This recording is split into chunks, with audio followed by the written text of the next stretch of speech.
इंतजार कर रही थी कि टूनिशा कुछ ऐसा स्टेप उठाए, वो ये चाहती थी। टूनिशा का खुद का संबंध उनके परिवार के साथ सही नहीं था, बट पूरा टूनिशा को जो कंट्रोल करते थे, डोमिनेट रखते थे, वो है संजीव कौशल। जिसका आपको इंतजार करना कोई ब्रेकअप नहीं हुआ था।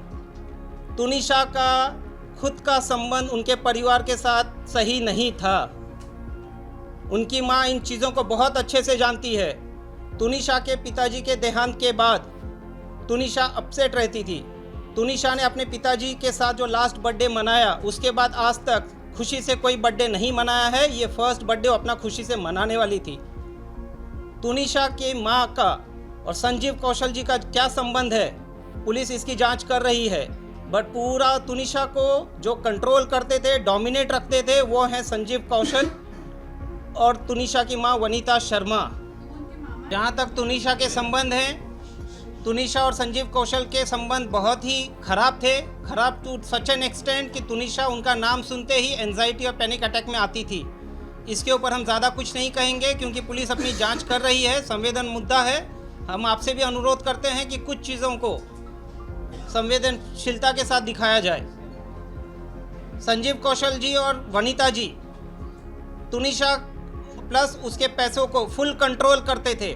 टूनिशा को अगर कुछ खाना है, उनके अकाउंट में पैसे नहीं होते थे, वो अपनी माँ से अनुरोध करती थी, मुझे 100 रुपया भेजिए, मुझे 500 रुपया भेजिए, मुझे 2000 रुपया भेजिए।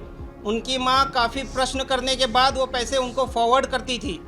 ये सरासर गलत है। 23 तारीख को शीजान ने अपने फ़ोन से उनकी माताजी को फ़ोन किया, आप जहाँ भी हैं आप तुरंत अभी इसी वक्त सेट पे आइए।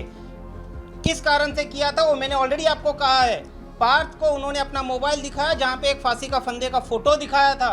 एंड बीइंग कंसर्न्ड केयरिंग, क्योंकि उनका सगा भाई छोटा ऑटिस्टिक है, उन्होंने उनकी माताजी से अनुरोध किया कि प्लीज़ आप अपनी बेटी के साथ समय बिताइए, आप प्लीज़ अपनी बेटी के साथ रहिए, उसे अकेला मत छोड़िए, उसको आपकी ज़रूरत है। उनकी बेटी को उनके माँ का प्यार कभी नहीं मिला है। अगर उनकी परिवार से, उनकी माताजी से टूनिशा को वो प्यार मिला रहता तो वो प्यार बाहर नहीं ढूंढती। टूनिशा का ये पहला रिलेशन नहीं था। टूनिशा का इसके पहले भी 2 रिलेशनशिप थे जो ब्रेकअप हुए, बट वो कभी नहीं टूटी है। शीजान एंड फैमिली को पिछले 6 महीने से ही जानती है बिकॉज ऑफ दिस शो।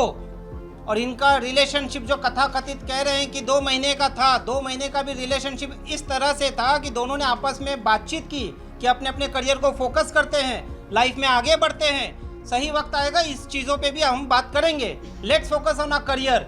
जो क्लियर कट इन्वेस्टिगेशन में प्राइमा फेसी अभी तक हमने सबूत साक्ष्य पुलिस को दे दिए हैं। तो ये ब्रेकअप का जो मुद्दा उठाया जा रहा है, जो उनकी माताजी ने एफआईआर में आरोप लगाए हैं, नॉट ओनली वो सरासर गलत हैं। एफआईआर का पूरा एलिगेशन अगर आप फेस वैल्यू पे ले ले तो शीजान का जो अरेस्ट है इल्लीगल है।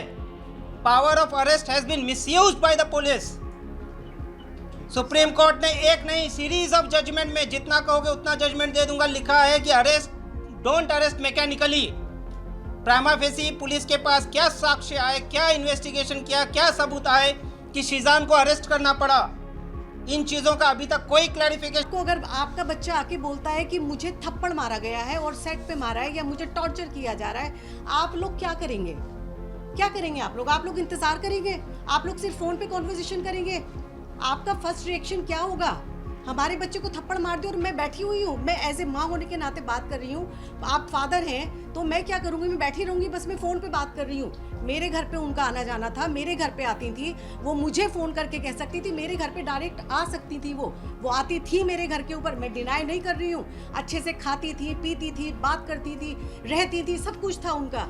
तो जब ये इंसिडेंट हुआ, उन्होंने इंतज़ार क्यों किया? वो मेरे घर पे क्यों नहीं आई? उन्होंने शीजान को थप्पड़ क्यों नहीं मारा? उन्होंने मुझसे क्यों नहीं कहा? वो इंतज़ार कर रही थी कि टूनिशा कुछ ऐसा स्टेप उठाए, वो ये चाहती थी। और एक चीज़, सबसे इम्पोर्टेंट चीज़, उनकी इकलौती बच्ची गई है। इकलौती बच्ची, मतलब मेरे तो अल्हम्दुलिल्लाह और भी बच्चे हैं, लेकिन किसी की इकलौती बच्ची हो या किसी के 3 बच्चे हो, ये चीज़ मैटर नहीं करती। माँ बाप के लिए हर बच्चा मैटर करता है। किसी बच्चे ने सुसाइड किया है और कल की डेट में उनका वकील पावर ऑफ अटर्नी ले रहा था, वो पावर ऑफ अटर्नी किसी को दे के जा रही है। आपकी ज़िंदगी में कुछ नहीं बचा है, आपकी औलाद चली गई है, आपकी लाइफ में कुछ नहीं बचा। आपकी लाइफ का भी एक मकसद होना चाहिए कि आपकी बच्ची ने ऐसा क्यों किया है। ये दुनिया के सामने आना चाहिए। और वो पावर ऑफ अटर्नी उस बच्ची के केस की वो दे के जा रही हैं और वो चली गई हैं। वो ये कैसे कोई माँ कर सकती है? आप कर सकते हैं ये, जब तक कि उसको जस्टिस ना मिले। टुनिशा फॉर जस्टिस, एग्जैक्टली हम भी चाहते हैं। मेरी बच्ची थी, वो मेरी बच्ची थी। हम लोगों के लिए, हमारी फैमिली के लिए सफ़र कितना मुश्किल हो रहा है ये हमें पता है, हमारे ऊपर वाले को पता है कि एक तरफ वो बच्ची जो हमारे बहुत क्लोज थी मेरे घर की, वो सबसे छोटी बच्ची थी। वो भले ही 20 साल की थी, लेकिन मेरे लिए वो 10 साल की बच्ची थी। वो एक तरफ वो बच्ची जो चली गई है और दूसरी तरफ मेरा बच्चा जो इनोसेंट है, जिसने कुछ नहीं किया, उसको भेजने की तैयारी में उसकी माँ मेरे बच्चे पे एलिगेशन लगा रही है। क्या चाहती हो आप वनीता जी? आप क्या चाहती हो? एक बच्ची ने सुसाइड कर लिया और दूसरी माँ का बच्चा भी सुसाइड कर ले, आपके टॉर्चर करके, आपके प्रेशर में आके। बेटा प्लीज नीचे आके इस सवाल का जवाब दे दो, या इसकी इन्वेस्टिगेशन जो है वो पुलिस करेगी, जिसका आपको इंतजार करना कोई ब्रेकअप नहीं हुआ था। आप लोग लगातार कह रहे हैं कि आपके परिवार के साथ वो बहुत खुश थे। आप लोग लगातार कह रहे हैं कि आपके परिवार के साथ वो बहुत खुश थे। बिल्कुल आपके परिवार का एक ऐसा सदस्य जिससे वो सबसे ज्यादा लगाव में थी, बिल्कुल। वो साथ में सेट पर था, फिर भी उसने सुसाइड क्यों किया? क्योंकि उसकी माँ ने उन्होंने झूठी और वही मुद्दा है, यहाँ पे मेंटल हेल्थ को इग्नोर किया गया है, जो बचपन से होता आया है। इंसान, हम सब रिलेशनशिप में जाते हैं, आप लोग भी जाते हो, सबके बॉयफ्रेंड गर्लफ्रेंड सब होता है। लेकिन अगर कोई इंसान मेंटल हेल्थ से निकल रहा है, उसको डिप्रेशन है, we have to understand this is a taboo. This is the problem. Breakup हुआ था, हाँ या ना? अरे सर 50 बार बोल चुके, नहीं हुआ, नहीं